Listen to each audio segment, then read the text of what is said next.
আসসালামু আলাইকুম। বাঙালি রান্নাবান্নার আরও একটি নতুন পর্বে আপনাদের সবাইকে স্বাগত। আজকের পর্বে তৈরি করে দেখাবো মুরগ মুসাল্লাম বা আস্ত মুরগির রোস্ট। আশা করছি আমার আজকের রেসিপি আপনাদের সকলের কাছে ভালো লাগবে। আর দেরি না করে চলে যাচ্ছি মূল পর্বে। আজকের মুরগ মুসাল্লাম রান্না করার জন্য আমি একটা 1.5 কেজি ওজনের ব্রয়লার চিকেন ব্যবহার করেছি। আর চিকেনটাকে আগে থেকে কেটে ধুয়ে পরিষ্কার করে নিয়েছি। আমি চিকেনের যে ব্রেস্টের অংশটা আছে সেখানে এভাবে করে চিড়ে দিয়েছি যাতে করে মশলা খুব ভালোভাবে চিকেনের গায়ে ঢুকতে পারে।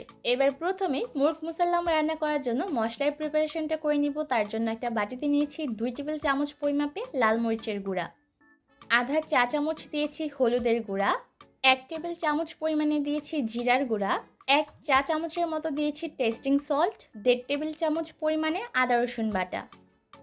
এখানে কাঠবাদাম আর পেস্তা বাদাম দুইটা মিলিয়ে 2 টেবিল চামচের মতো ব্যবহার করেছি। আর গরম মশলা বাটা ব্যবহার করেছি 1.5 টেবিল চামচ পরিমাপে। আপনারা চাইলে গরম মশলার গুঁড়াও ব্যবহার করতে পারবেন। আর 2 চা চামচের মতো দিয়েছি লবণ, আর 2 টেবিল চামচের মতো দিয়েছি টমেটো কেচাপ, 1/4 কাপ দিয়েছি টক দই। আর টক দইটা ব্যবহার করার আগে খুব ভালোভাবে ফেটিয়ে নিয়েছি। এবার মশলাগুলোকে খুব ভালোভাবে একসাথে মিশিয়ে নিচ্ছি। আর খুব ভালোভাবে ফেটিয়ে নিতে হবে যাতে টক দইয়ের সাথে মশলাগুলো খুব ভালোভাবে মিশে যায়। মেশানো হয়ে গেলে বাটিটাকে একটা সাইডে রেখে দিচ্ছি। এবার এই মশলা মাংসের গায়ে মাখিয়ে নিতে হবে। চিকেনটাকে ম্যারিনেট করার সুবিধার্থে আমি এটাকে একটা বড় বাটিতে নিয়ে নিয়েছি। এবার আমরা আগে থেকে যে মশলাটা তৈরি করে রেখেছিলাম সেই মশলাটা খুব ভালোভাবে চিকেনের গায়ে মাখিয়ে নিতে হবে। আর এই যে মাংসের চেরা অংশগুলো দেখতে পাচ্ছেন, এই অংশগুলোতে হাতের সাহায্যে খুব ভালোভাবে মশলা মাখিয়ে নিতে হবে যাতে করে মশলা খুব ভালোভাবে চিকেনের গায়ে ঢুকতে পারে। আর যত ভালোভাবে এই মাংসটাকে মশলা মাখিয়ে নেওয়া যাবে রান্না করার পর খেতে কিন্তু ততটাই ভালো লাগবে। খুব ভালোভাবে মুরগির চারিদিক থেকে মশলা লাগিয়ে দিতে হবে যাতে করে প্রতিটা সাইড থেকেই মশলা ভালোভাবে লেগে যায়। আর মশলা দিয়ে মাখানো হয়ে গেলে এই চিকেনটাকে আমি ম্যারিনেট করে রেখে দেব কমপক্ষে 5 ঘন্টার মতো। যদি হাতে সময় না থাকে তাহলে 2 ঘন্টা হলেও এই মাংসটাকে ম্যারিনেট করে রাখতে হবে। আপনি যতটা সময় ধরে এই মাংসটাকে ম্যারিনেট করে রাখতে পারবেন মুরগ মুসল্লামটা রান্না করার পর খেতে ততটাই ভালো লাগবে। তবে খুব ভালো হয় যদি আগের দিনই মাংসটাকে ম্যারিনেট করে নর্মাল ফ্রিজে রেখে দিয়ে পরের দিন রান্না করা হয়। এতে করে দেখা যাবে যে মশলা খুব ভালোভাবে মাংসের ভিতর ঢুকতে পারবে আর মাংসটা রান্না করার পর খেতে বেশি ভালো লাগবে। আমি চিকেনটাকে প্রায় 5 ঘন্টার মতো ম্যারিনেট করে রেখেছিলাম। এবার মাংসের গা থেকে মশলাগুলোকে হাতের সাহায্যে সরিয়ে নিচ্ছি। আমি মুরগ মুসাল্লামটা রান্না করার পূর্বে মাংসটাকে তেলের মধ্যে ভেজে নিব, তাই মশলাগুলোকে মাংসের থেকে ছাড়িয়ে নিচ্ছি। তা না হলে দেখা যাবে মাংসটা তেলে দেওয়ার সাথে সাথেই মশলাগুলো পুড়ে যাবে। তাই যতটা সম্ভব মশলাগুলোকে সরিয়ে নিয়ে এই মাংসটাকে ভেজে নিতে হবে। চিকেনটাকে ভাজার সময় পা দুইটা যাতে ছড়িয়ে না যায় তার জন্য আমি একটা দড়ির সাহায্যে বেঁধে দিচ্ছি। এতে করে ভাজার সময় আর পা দুইটা ছড়িয়ে যাবে না। আর একটা টুথপিক দিয়ে আমি চিকেনের ডানা দুইটাকে আটকে দিচ্ছি। এতে করে খুব সহজেই মাংসটাকে ভেজে নেওয়া যাবে। ব্যাস, মুরগ মুসাল্লাম রান্না করার জন্য চিকেনটা একদম রেডি। এবার চুলায় একটা প্যান বসিয়ে দিয়েছি আর এর মধ্যে নিয়েছি 1 কাপ পরিমাপে রান্নার রেগুলার তেল। তেলটা গরম হয়ে এলে এর মধ্যে ম্যারিনেট করা চিকেনটা দিয়ে দিব। চুলার আঁচ হাই হিটে রেখে এবার এই চিকেনটাকে একটু লালচে করে ভেজে নিতে হবে। যখন একটা সাইড হয়ে যাবে তখন চিকেনটাকে উল্টে দিয়েছি। আর এভাবে উল্টে পাল্টে প্রতিটা সাইড থেকে চিকেনটাকে লালচে করে ভেজে নিতে হবে। আমি চিকেনটাকে ভেজে নেওয়ার সুবিধার্থে 2টা চামচ ব্যবহার করেছি। আর এভাবে করেই চিকেনটাকে উল্টে পাল্টে ভেজে নিতে হবে। আর যখন প্রতিটা সাইড থেকেই লালচে রং হয়ে আসবে তখন চিকেনটাকে আমি চুলা থেকে নামিয়ে নেব। আর এভাবে করে যদি চিকেনটাকে রান্নার আগে ভেজে নেওয়া হয় তাহলে দেখবেন রান্না করার সময় চিকেনটা খুব তাড়াতাড়ি সেদ্ধ হয়ে যাবে আর রান্নাটাও খুব দ্রুত হয়ে যাবে।